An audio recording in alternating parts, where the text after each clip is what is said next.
السمنه كده بقدحها عشان اعمل اسلق حته من الارنب كده اكلها النهارده بشويه شوربه. فص مستكه وفص مستكه وفصين حبهان احطهم كده في السمنه بيدي طعم جميل، زفره للشوربه، تبقى شوربه جميله بالمستكه والحبهان. وبعدين بحط حته الارنب اهم، حتتين ارنب حطيتهم اهم على قد، عشان ما بحبش الحاجه لما تبات كتير في التلاجة ما باكلهاش زي ما انتم شايفين كده. وايه واشوح، لازم اشوح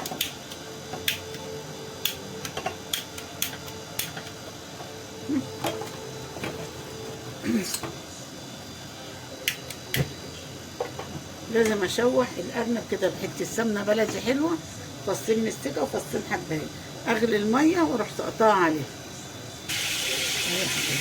لازم تشوحي كده كتير، تحطي السمنه مع المستكه مع حبهان، تغلي الميه وتروحي ايه سقطها.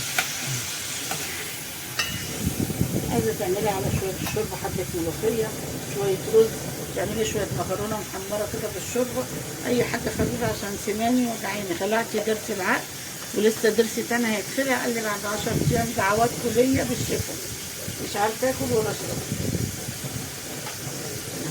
عقبال ما تتشوح شويه اقطع بصله اهو يا حبايبي. زي ما انتم شايفين ضريت الميه غليت اهي، حاطه فيها بصلايه صغيره وشويه ملح وشويه فلفل اسود صغيرين جدا عشان الجرح يسبق.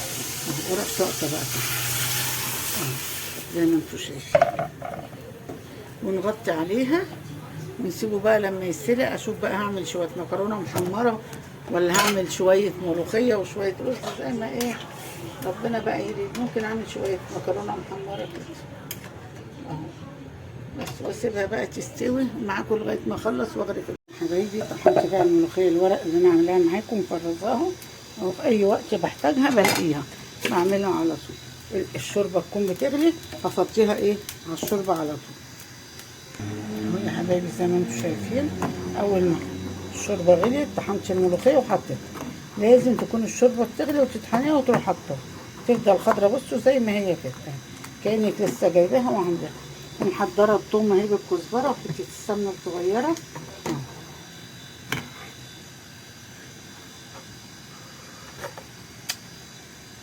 زي العسل. شوربه الارانب اساسا بتبقى جميله على الملوخيه، عشان كده مسمينها ملوخيه بالارانب. بقلي بقى الطشه بتاعت الملوخيه الثوم والكزبره زي ما انتم شايفين.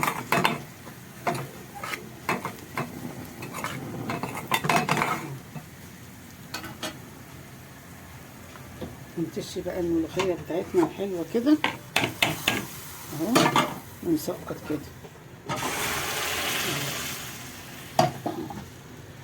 ايه رايكم بقى في الملوخيه الجميله اهي؟ ما تنسونيش بقى يا حبايبي في اللايك والشير واشتركوا في القناه كده ينورني وشرفني اهو يا حبايبي. غدايا بقى حته ارنب وشويه رز وشويه ملوخيه والحمد لله. ادعوا لي بس ربنا يشفي لي اسناني اللي مش عارفه اكل منها، يا رب يشفينا ويشفي كل مريض يا رب. اتفضلوا معايا يا حبايبي.